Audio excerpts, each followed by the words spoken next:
My mom said I wasn't welcome at Christmas because my stepdad's parents, who hate me, would be there. So I cut all ties with them and stopped their financial support. But a few months later, they showed up at my doorstep. I've always hated phone calls that start with a long pause. They never bring good news. 3 days before Christmas, my mom's hesitation on the other end of the line told me everything I needed to know before she even said it. "Erica, honey, I think it would be better if you didn't come home for Christmas this year." I nearly dropped my coffee mug. "Mom, what are you talking about? It's just, well, Richard's parents are coming, and they don't want to see you. And they've made it quite clear." I sank down onto my couch, trying to process what I was hearing. Richard was my stepdad. He'd been married to my mom since I was 10, and his parents had never liked me. But this was different. This was my mom choosing them over me. "We've always spent Christmas together," I said, trying to keep my voice steady. "Every single year since Dad died, it's our tradition." "I know, honey, but what? You're seriously picking other people over your own daughter? For Christmas?" The silence that followed was worse than any excuse she could have given. When she finally spoke, her voice was tight. "Erica, they've threatened to cut Richard out of their will if they find out we're still in contact with you. They told us they won't leave him an inheritance and will stop talking to us altogether. So this is about money?" I was merely shouting no. "It's not just that," she said quickly. "I've told them that we haven't been in touch with you for years. I need you to go along with this. It's just this once." I laughed, but there was no humor in it. "You want me to pretend I don't exist in your life? That's your solution?" "Richard's parents are difficult people, Erica. They're spiteful and stubborn. We need to make sure they believe no one in the family talks to you anymore. You need to understand." I hung up. I couldn't listen anymore. To understand why Richard's parents hated me so much, you'd have to go back more than 20 years. My real dad died in a car accident when I was 4. For 6 years, it was just Mom and me against the world. Then she met Richard, a widower with a 9-year-old daughter named Hannah. When they got married, Richard and Hannah moved into our house. Things were okay at first. Hannah and I got along well enough. We argued sometimes like sisters do, throwing pillows at each other and fighting over who got the remote. Normal kid stuff. Richard's parents, though, they hated me from day one. They called me rude and ill-mannered. It's obvious she grew up without a father. They'd say right in front of me, like I wasn't even there. When they visited, they'd bring presents for Hannah and nothing for me. They'd talk around me, through me, but never to me. The worst of it happened when I was 14. Mom and Richard went on vacation, leaving Hannah and me with Richard's parents. Usually, we'd stay with my Aunt Sarah, Mom's sister, but she was busy that time. Richard's parents weren't happy about having us, especially me, but they reluctantly agreed. After a week cooped up together, Hannah and I got into a fight over the laptop. We were both bored out of our minds, and tensions were high. During the argument, I pushed her, not hard, just a shove. But she lost her balance, fell awkwardly, and broke her arm. The scream that came out of Hannah was blood-curdling. Her grandparents came running. Her grandfather whisked her off to the hospital while her grandmother called Richard, hysterical. "You need to come home right now," she shrieked into the phone. "Erica beat Hannah badly and broke her arm. She needs to be in a psychiatric clinic. She's completely out of control." After that call, everything changed. They locked me in a bedroom, took my phone, and only opened the door to slide in meals. They called me a rabid animal and threatened me with juvenile detention. Mom and Richard cut their vacation short and came home 3 days later. Richard was furious, said he couldn't trust himself to be around me. They sent me to stay with Aunt Sarah for 2 months. When I finally came home, Richard barely spoke to me. Hannah and I made up quickly. Ironically, the incident brought us closer. My parents forced me into therapy for anger issues I never had.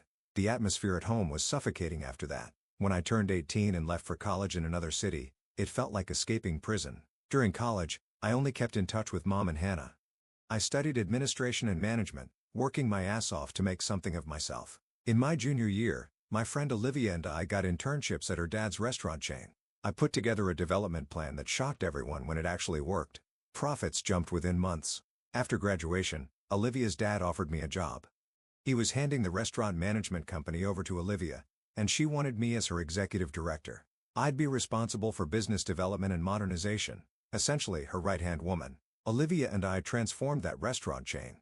We set up food delivery services, developed a mobile app, and created workspaces where customers could use laptops while ordering food. We started cooking classes, installed live feed cameras in the kitchens to show off how clean and efficient they were, and designed special zones for selfies in each restaurant. Young people started flooding in. We kept the old customers and attracted tons of new ones. Business boomed, and suddenly I had a salary I'd never dreamed of. For the first time in my life, I had savings. That's when Mom called about Richard's job problems. He's been let go, she explained. We're struggling to make the mortgage payments. Then Richard got on the phone. Erica, I'm sorry for everything. You're our only hope right now. So I agreed to help. Every month, I sent money for their mortgage payment. Eventually, Richard found part-time work, but I kept paying anyway. It wasn't a hardship for me, and they'd gotten used to the help. I thought I was buying a better relationship with them. I was wrong. After that awful call with Mom, I sat on my couch for what felt like hours, just staring at my phone. My thoughts were a mess. I needed to talk to someone who'd understand. I dialed Hannah's number. Hey, sis. What's up? Hannah's cheerful voice was such a contrast to how I was feeling. Mom just called, I said, my voice shaking a little. She told me not to come home for Christmas because your grandparents will be there. Your grandparents threatened to cut Richard out of their will if they found out they still talk to me. Apparently, she's been telling them for years that they don't have any contact with me. That's bullshit, Hannah rarely cursed. What the hell is wrong with them? She wants me to play along, I continued. Pretend I'm not part of the family anymore, so your grandparents will leave them money someday. Well, the hell with it, Hannah said firmly. If you're not welcome there, then I'm not coming either. If they're choosing money over you, then they can do Christmas without both of us. Tears welled up in my eyes. After everything we'd been through, Hannah was still the one person in my family who had my back unconditionally. After hanging up with Hannah, I felt slightly better. I called a few friends who I knew didn't have family plans for Christmas. By the end of the night, I had organized an impromptu orphan Christmas at my apartment with Hannah and 5 friends. The day before Christmas, Hannah arrived with a small suitcase and a bag full of decorations. I raided the dollar store, she said, dumping glittery ornaments and tinsel on my coffee table. Your place needs some Christmas spirit. We spent the evening decorating my apartment, drinking wine, and catching up. Neither of us mentioned Mom or Richard or the inheritance situation. For a few hours, it was just like old times.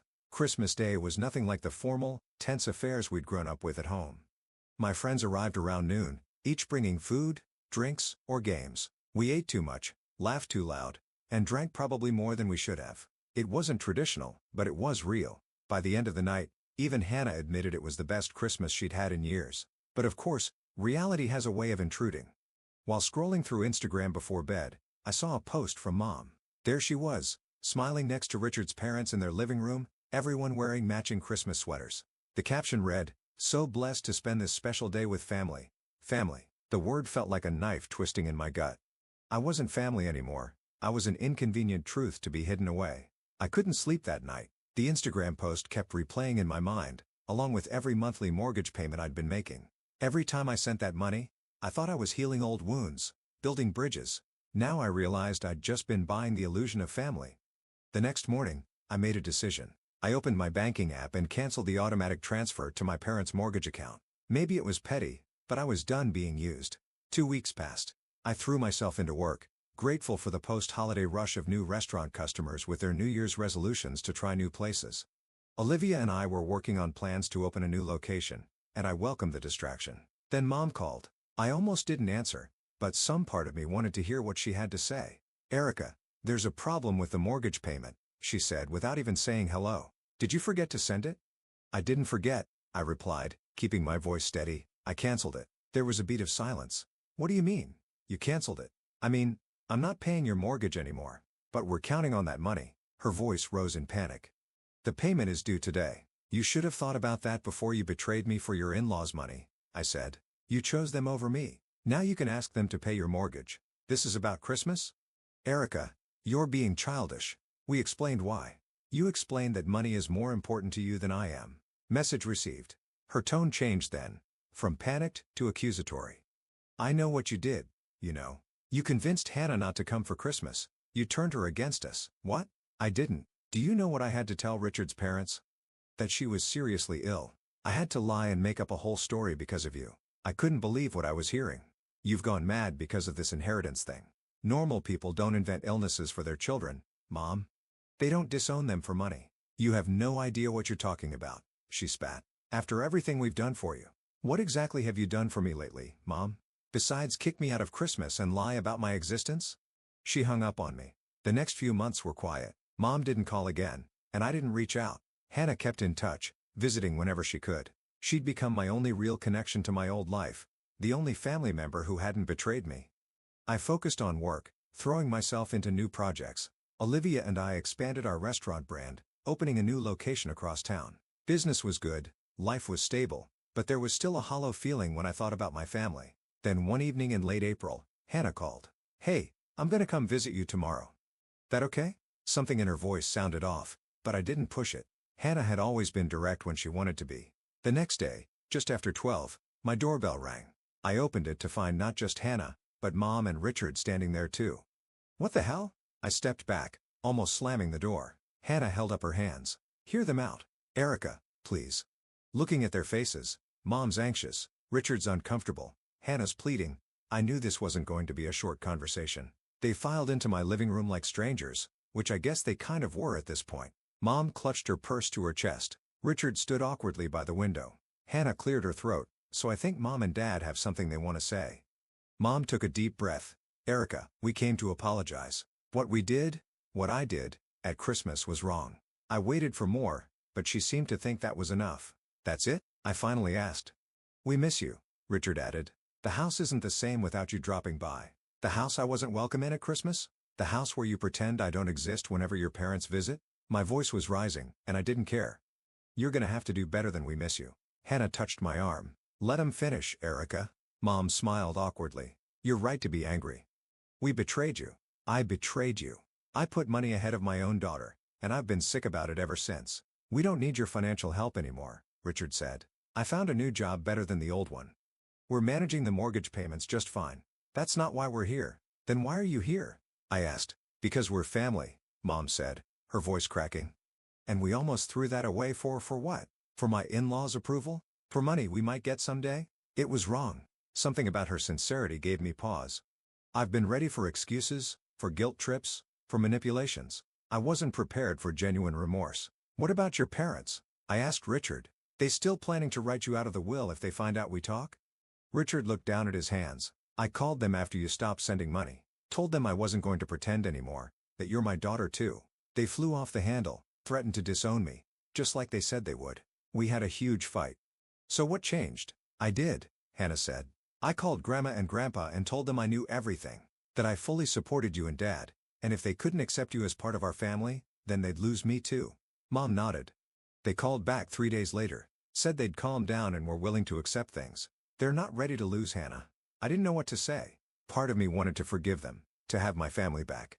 Another part remembered how easily they'd cast me aside when it was convenient. "I don't know if I can trust you again," I said honestly. "You shut me out when it suited you. What happens next time they threaten to cut you off?" "There won't be a next time," Mom insisted. "We've drawn a line. You're our daughter, and that's non-negotiable." I looked at Hannah, who nodded encouragingly, then at Richard, who seemed more earnest than I'd seen him in years. Finally at Mom, whose eyes were filled with tears. "I'm not saying everything's fine now," I said carefully. "It's going to take time, but I'm willing to try." Mom let out a sob and rushed to hug me. I remained stiff in her embrace, not quite ready to give in completely. "We've been looking into family therapy," Richard said when Mom finally released me, "all 4 of us. To work through the old stuff. Not just this recent mess." "Therapy?" I couldn't hide my surprise. Richard had always scoffed at my forced anger management sessions as a teenager.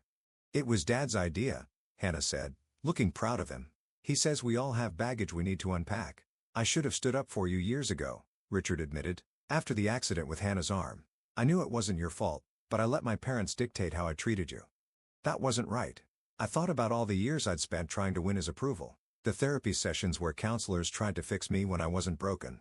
The way I'd financially supported them even after all that, hoping it would make them love me. That evening stretched into hours of painful but necessary conversation. We talked about old wounds I thought had scarred over but clearly hadn't. About the Christmas betrayal that had been the last straw. About what it would take to rebuild trust. By the time they left, we had a plan. Weekly family therapy sessions starting the following month. Regular dinners, just the 4 of us, no in-laws allowed. Clear boundaries about what was and wasn't acceptable going forward. It wasn't forgiveness, not yet, but it was a beginning. After they left, Hannah stayed behind. She flopped onto my couch with the familiarity of a sister who knew she was welcome. "You okay?" she asked. "I don't know," I answered honestly. Part of me wants to believe them. Another part is waiting for the other shoe to drop. "I get that." She picked at a loose thread on my throw pillow. "For what it's worth, I think they mean it this time. You should have seen Mom after Christmas. She was a mess. Kept saying she'd made a horrible mistake." "Did they ask you to arrange this?" Hannah shook her head. "It was my idea. I was tired of being the go-between." Of hearing them talk about how much they missed you while knowing they'd hurt you so badly. I leaned back, suddenly exhausted. I'm not sure family therapy is going to fix everything. Probably not, Hannah agreed, but it's a step. And I'll be there too, making sure they don't backslide. I smiled at my sister, my real sister, regardless of blood. When did you get so wise? Learned from the best, she said, nudging my shoulder with hers. You never gave up on me, even when we were kids and I was a total brat. Now it's my turn to not give up on this family. That night, after Hannah left, I sat alone in my apartment thinking about second chances. About family, both the one you're born into and the one you choose. About forgiveness. I wasn't sure if I was ready to fully let my parents back in. Trust, once broken, doesn't mend easily. But maybe, just maybe, we could build something new from the pieces of what had been broken. The first family therapy session was as awkward as you'd expect. Dr. Levine, a woman in her 50s with kind eyes and a no-nonsense attitude, had us sit in a circle and talk about our expectations. I just want my family back, Mom said, dabbing at her eyes. I want to understand why I was so easily disposable, I countered. Richard shifted uncomfortably. I want to be a better father to both my daughters. Hannah, always the peacemaker, said, I want us to be honest with each other. No more secrets or lies. Dr. Levin nodded. Those are all valid desires. This won't be easy, but acknowledging what you want is a good start. Over the next few weeks, we met regularly. Sometimes the sessions were productive. Sometimes they devolved into arguments or tears. But we kept showing up. Slowly, painfully, we unpacked years of misunderstandings, resentments, and fears. We talked about why I'd felt compelled to financially support them even after everything that had happened. About how Richard's parents had weaponized their inheritance to control the family.